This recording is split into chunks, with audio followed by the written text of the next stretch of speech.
dá uma pincelada, principalmente para aquele que se interessa, para aquele que vai estar acompanhando o seu curso. Fala um pouquinho especificamente desse primeiro grau da magia divina. Então vamos lá. Tem alguns pontos que eu não posso trazer porque a gente tem um voto de confidencialidade. Que legal, um juramento, né, dentro da magia, porque a magia divina, são saberes que a gente passa, né, do mago iniciador para o mago praticante. Então tem coisas aqui que eu não posso trazer em detalhes, mas o que tem aberto em alguns livros que vocês podem comprar, inclusive são literaturas necessárias dentro da formação da magia divina, né? Tem algumas coisas que vocês podem ver no próprio livro, enfim. Então vamos lá. Para você começar ali, né, entrar no caminho da magia divina, existem alguns requisitos que são importantes e fundamentais. Dentre eles, vir de coração aberto. Quero aprender algo novo, quero experienciar isso, quero entender como isso funciona. E o outro mente aberta. E o outro ponto é acreditar em Deus, acreditar no Criador, acreditar nessa consciência maior. Interessante. Porque é através dele que a gente vai, vamos entrar em contato com ele para pedir para ele essa conexão com essas energias que emana dele, das fontes dele, para a gente trazer elas para cá e manipular elas aqui nesse plano. Entendi perfeitamente, bem bacana mesmo.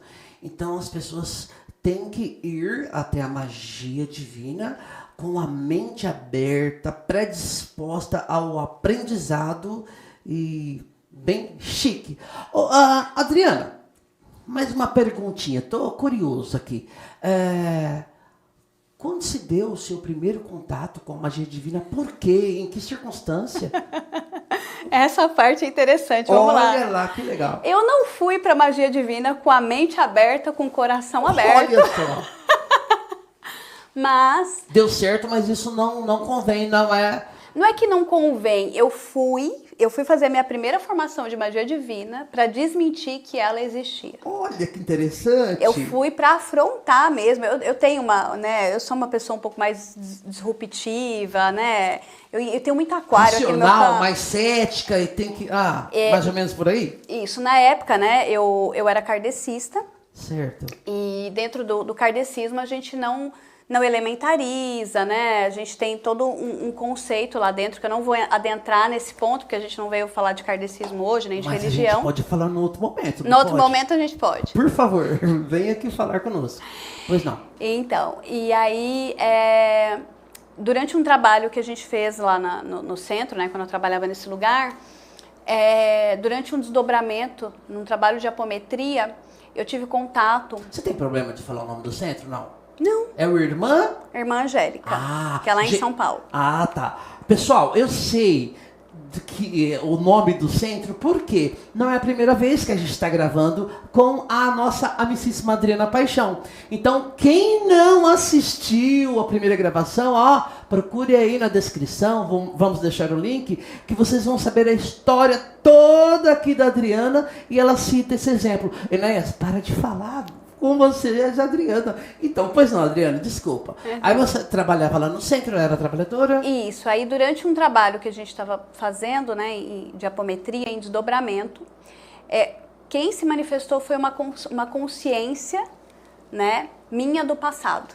E dentro do kardecismo, né, isso se chama animismo, e que não é uma prática aceitável. Como assim uma consciência minha do passado se manifestou dentro de um trabalho?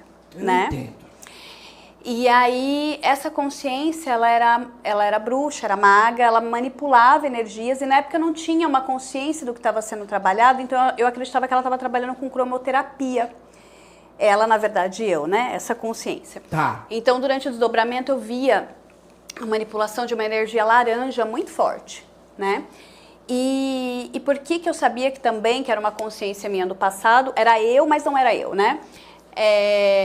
Eu tinha um sotaque catalão muito forte.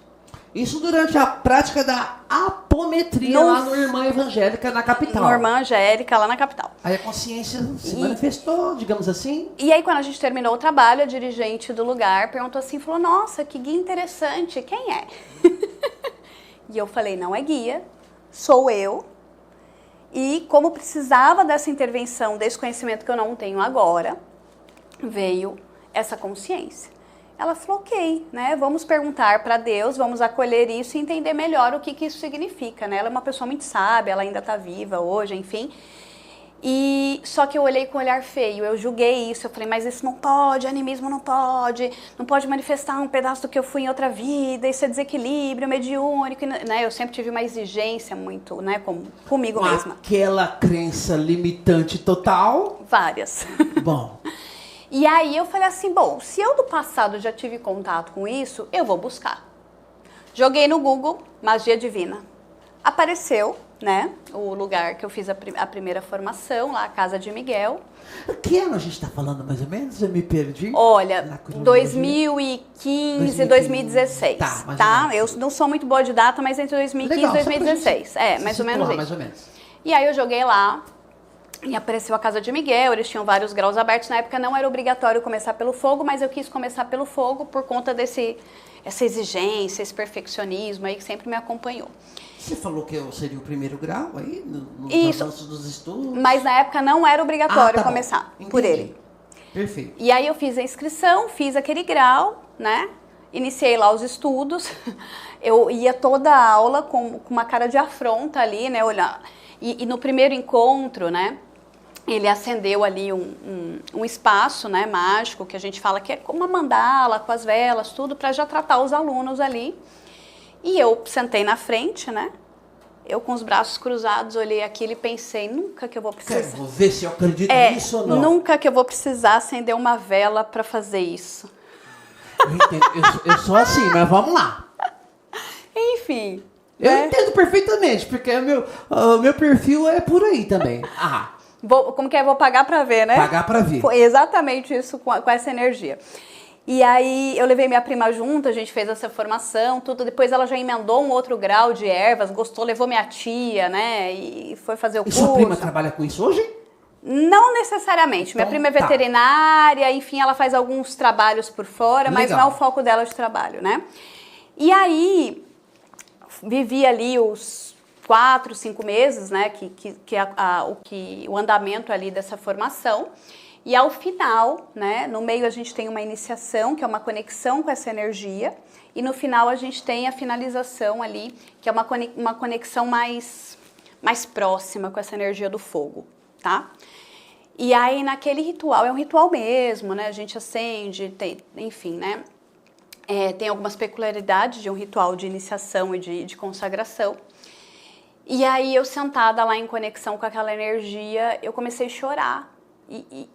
E ali caiu a ficha. Eu falei assim, eu estava completamente desconectada de mim, completamente desconectada do Criador, e ali é como se eu tivesse sido reconectada.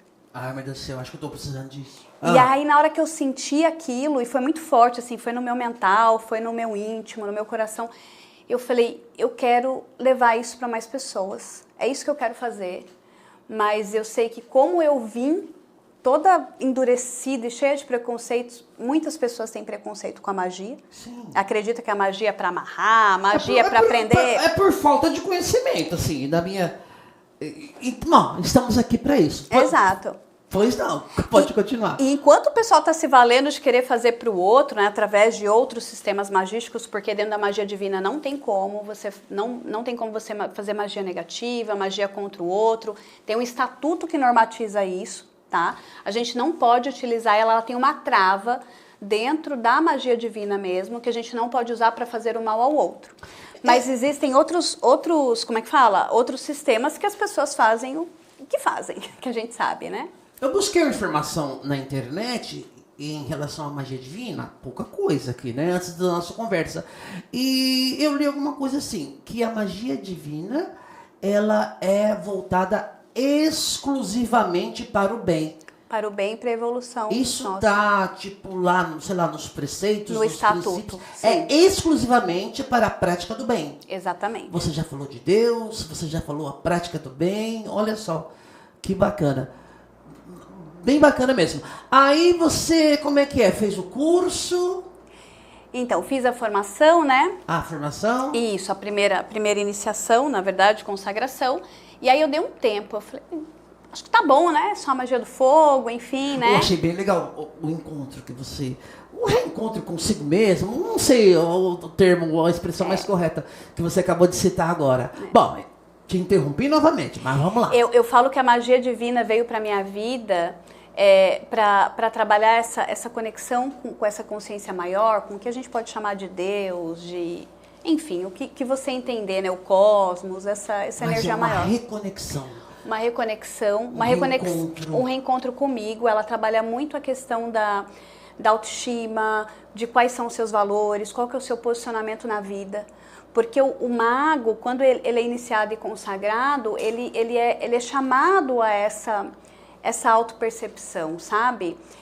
Eu tenho alguns clientes meus que atendo na análise, né? A maioria deles terapeutas. Quando são terapeutas e estão buscando uma ferramenta de trabalho energético, eu sempre indico a magia divina, porque ela trabalha muito essa questão da autoestima, do alto valor, né? De se perceber, de olhar situações de fora. Às vezes o circo tá pegando fogo ali no dia a dia, eu falo, gente, pense como mago, saia daquela situação e olhe de fora o que está acontecendo, né? Para você ter melhor percepção.